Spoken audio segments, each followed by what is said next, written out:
neza ko mu cyo gisata kijana amahera make cyane uravye kwa bikenewe amabarabara dushaka amabarabara inyubakwa ibiraro n'ibindi dushaka rero mu byiterambere y'umuvuduko ico gisata c'ama-infrastructure kitaronse uburyo ntibikunda kuko urabona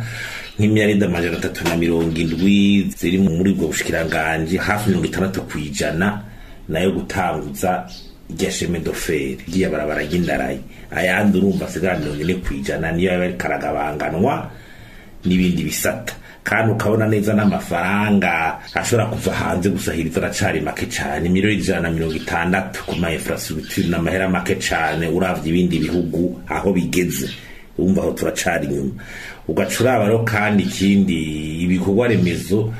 bitaja muri iyo ntegura amafaranga rizokoresha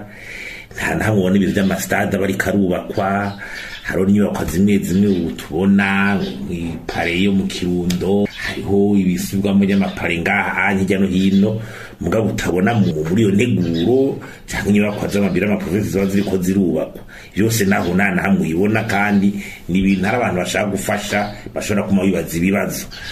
ugacuraba amafaranga leta ikoresha mu gupanga amazu mari menshi miliyari 5 ukaraba amafaranga imiliyari 2.5 ngo zoje amakoperative sangwe kugira bakusubire nk'amabarabara utabona neza ingene aya mafaranga azokoreshwa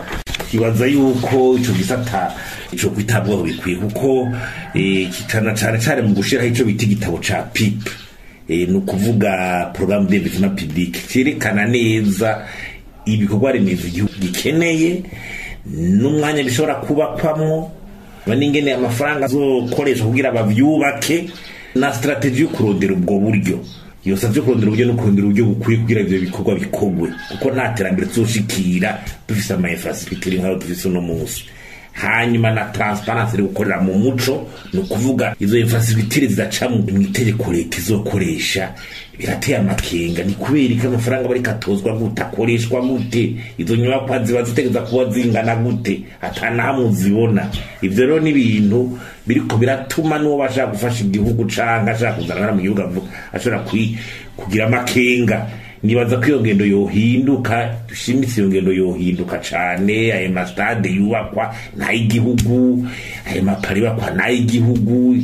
imvunyo kazoziruka n'izigihugu umuntu akamenya bije birimo niyo yavuye n'ingene zokoreshwa hanyuma izindi nazo amahera karondekwa saizo mobilisation y'amafaranga menshi akwiye kugira tubaka ibikorwa remezo ahandi hubiravye urabona neza yuko ico gisata amafaranga akijamwo